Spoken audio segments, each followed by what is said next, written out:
We're going to look at one of my favorite chainsaws. That's the Super Pro 125, and this is the S model.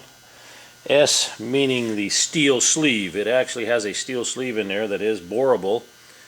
You can put oversized pistons in these. They were very popular. The C models are the chrome plated cylinders.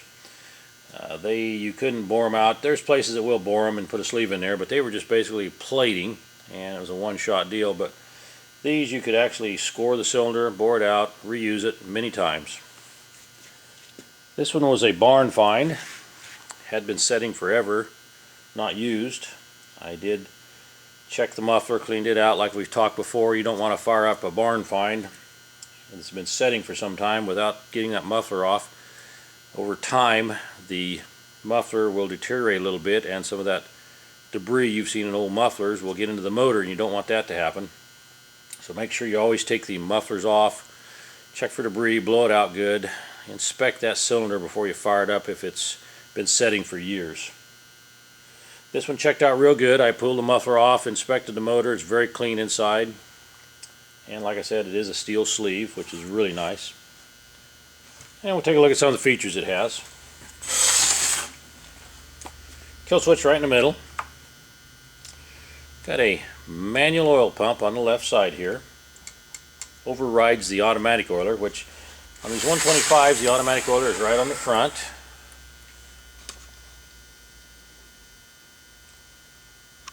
This is your automatic oiler.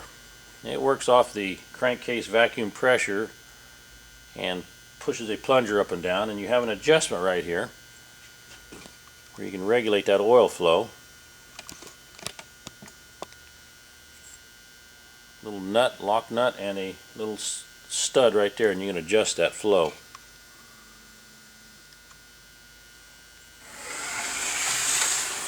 Choke is on the right.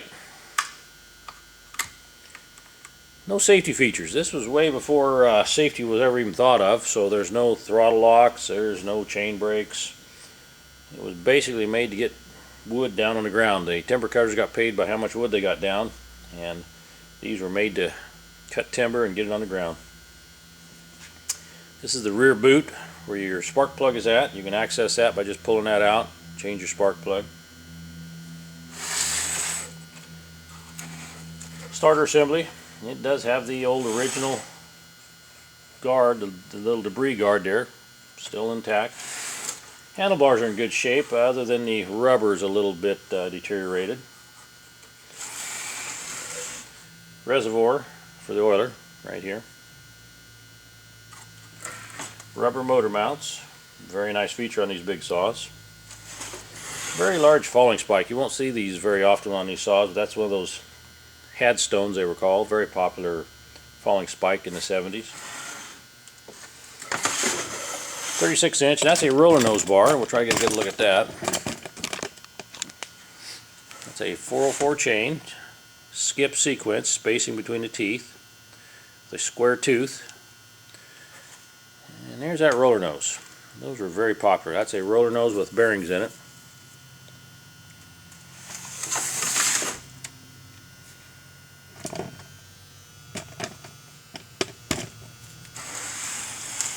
Bar tensioner, loosen the two bar nuts up. And right here is the screw where you tension the bar up. Here's something you just won't ever see on these saws. This is very unique. That muffler guard. It's made out of magnesium.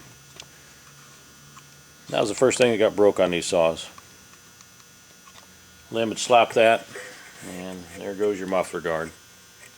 It was there to protect your hand, not so much as protect the muffler, but to protect your hand from getting burned. That's a big old square muffler there, and this has air underneath it and would allow you to keep from getting burned. That's the original one, still in good shape. The guy took care of this saw, whoever was cutting timber with it. We call it the mud flap, but that's the chip debris right here. Here's a little crack right there. Doesn't hurt anything. Muffler's in really good shape. Very popular chainsaw. if you're looking to pick up one of these Super Pro 125s with the steel barrel in it, it's a very nice one.